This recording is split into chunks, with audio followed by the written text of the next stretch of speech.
انگریز نے اپنی بالادستی، حکمرانی اور جبر مسلط کرنے کے لیے ڈیپٹی کمشنر ڈسٹرکٹ میجسٹریٹ کا ایک ایسا عہدہ تخلیق کیا تھا جسے تاج و تخت برطانیہ کے تمام اختیارات حاصل تھے۔ وہ دراصل اپنے ضلع میں ایک چھوٹا سا وائس رائے ہوتا تھا۔ اس کی قوت اور طاقت کے لیے انگریز نے لاتعداد قوانین بنائے۔ ان قوانین میں سب سے اہم دو قوانین تھے: تعزیرات ہند اور ضابطۂ فوجداری۔ ضابطۂ فوجداری اول سے لے کر آخر تک ڈسٹرکٹ میجسٹریٹ کے گرد گھومتا ہے۔ تعزیرات ہند میں ممکنہ حد تک تمام جرائم اور ان سے متعلق سزائیں درج ہیں، جبکہ ضابطۂ فوجداری ایسے تمام جرائم کی روک تھام، تفتیش اور مجرموں کی سزاؤں سے متعلق مختلف عہدیداروں کے کام کاج کا طریقہ کار بتاتا ہے۔ انگریز نے جب جرائم کی فہرست مرتب کی تو اسے یہ اندیشہ لاحق ہوا کہ عین ممکن ہے ان میں سے کوئی ایسا جرم رہ جائے اور ڈپٹی کمشنر صاحب بہادر کے پاس کوئی ایسا قانون ہی موجود نہ ہو جس سے وہ اس جرم پر قابو پا سکے۔ اسی خیال سے انگریز نے ضابطۂ فوجداری میں ایک خصوصی باب شامل کیا۔ یہ ضابطۂ فوجداری کا 11واں باب ہے، جس کا عنوان ہے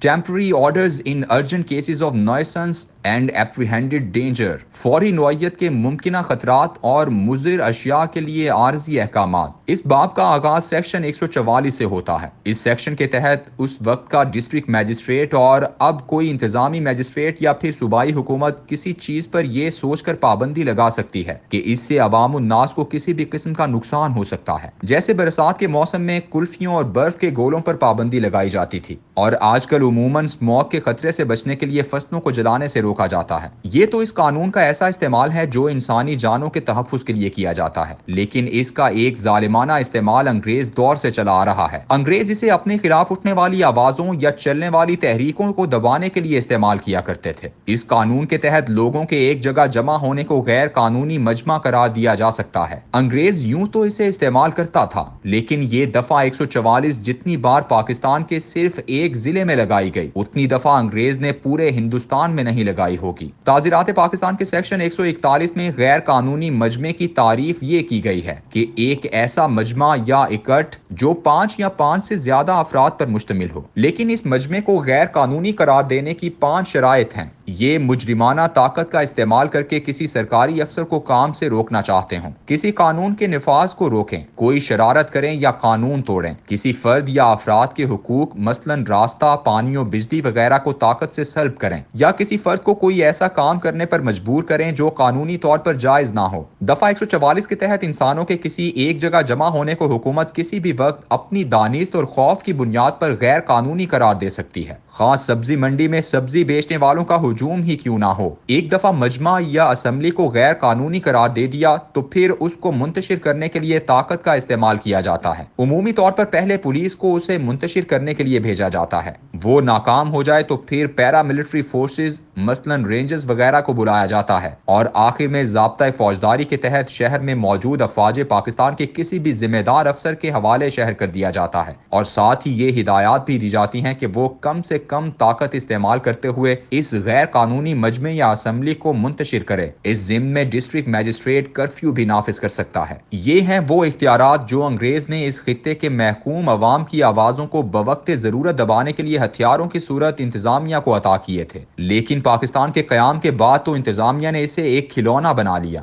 نہ صرف یہ کہ دفعہ 144 کا دلیرانہ اور ناجائز استعمال بار بار کیا گیا، بلکہ اس کے ساتھ ایسے لاتعداد قوانین بھی بنائے گئے جنہیں دفعہ 144 کی خلاف ورزی کے ساتھ اکٹھا کر کے جرم کو مزید سنگین بنایا جاتا ہے، اور یوں اکثر عوام پر پہلے بہیمانہ تشدد کیا گیا اور اس کے بعد ان پر خوفناک الزامات لگا کر گرفتار کر کے مقدمات چلائے گئے۔ 11 ستمبر کے بعد دہشت گردی کا فیشن ایسا چلا کہ اب تو پولیس غصے سے گھورنے پر بھی دہشت گردی کا پرچہ کاٹ دیتی ہے۔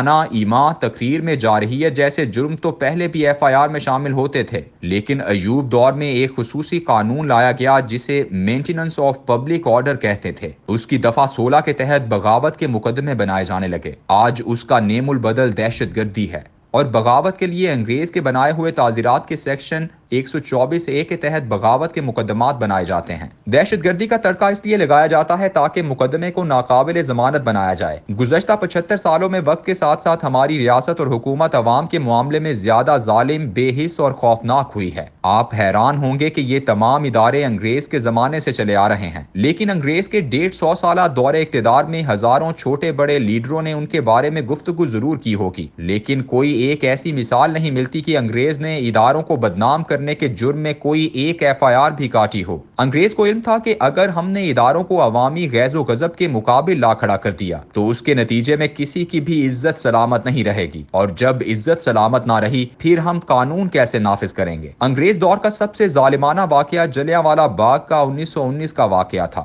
جب ایک ہنستے کھیلتے مجمع کو ڈپٹی کمشنر امرتسر سے دفعہ 144 لگوا کر پہلے غیر قانونی اسمبلی قرار دلوایا گیا اور پھر اس پر گولیاں برسا دی گئیں۔ عوامی رد عمل کے خوف سے اس واقعے کے بعد امرتسر شہر میں کرفیو لگا دیا گیا تھا۔ انگریز حکومت کو فوراً اندازہ ہو گیا کہ جان بوجھ کر ایک جگہ بیٹھے لوگوں کو غیر قانونی اسمبلی قرار دے کر مارا گیا ہے، جس کا رد عمل انتہائی خوفناک ہو سکتا ہے۔ اس لیے فوراً وزیر اعظم ایسوکویتھ اور وزیر جنگ چرچل نے اس کی مذمت کی۔ برطانوی اسمبلی میں طویل بحث ہوئی اور اس کے بعد لارڈ ہنٹر کی سربراہی میں ایک کمیشن قائم ہوا جس میں 2 جج اور 3 میجر جنرل شامل تھے۔ فائرنگ کا حکم دینے والے جنرل ڈائر کو کمیشن کے سامنے پیش کیا گیا۔ اس نے کہا یہ سب لوگ ریاست کے باغی اکٹھے ہوئے تھے اور میں انہیں سبق سکھانا چاہتا تھا۔ اسے مجرم قرار دیا گیا اور سخت ترین سزا تجویز کی گئی، لیکن اس کی سزا میں افغان جنگ کی خدمات کی وجہ سے تخفیف کرتے ہوئے اسے نوکری سے برطرف کر دیا گیا اور ساتھ ہی اس پر ہندوستان میں کسی دوسرے عہدے پر کام کرنے پر بھی پابندی لگا دی گئی۔ سزا میں تخفیف ہونے سے عوام کا غصہ کم نہ ہوا اور پھر اس کا نتیجہ پنجاب کے گورنر مائیکل ایڈور کو بھگتنا پڑا اور ایک سکھ نوجوان ادھم سنگھ نے برطانیہ جا کر پارلیمنٹ میں بیٹھے ہوئے اسے فائر کر کے موت کے گھاٹ اتار دیا۔ کیا ہم لال مسجد، ماڈل ٹاؤن، تحریک لبیک، 25 مئی 2022 اور 12 مئی کے کراچی جیسے سانحات پر کوئی ایسا کمیشن بٹھا سکتے ہیں اور ایسی سزا سنا سکتے ہیں؟ اگر نہیں سنا سکتے تو پھر آپ جس عوامی غم و غصے کو دعوت دے رہے ہیں اس کا انجام بہت خوفناک ہو سکتا ہے۔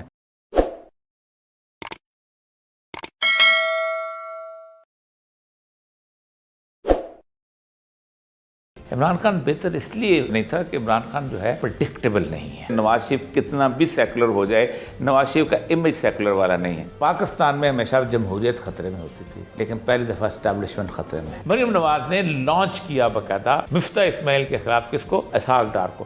آپ کو اس ملک کے اندر کھلواڑ کرنے کی سزا ملنے والی ہے۔ اس قوم نے اٹھ کر یہ ثابت کیا، 75 سالوں کی ذلت اور رسوائی کا داغ دھونے نکلے۔ پاکستان کا حل پاکستان کی پولیٹیکل ایلیٹ اور اسٹیبلشمنٹ نہیں ہے۔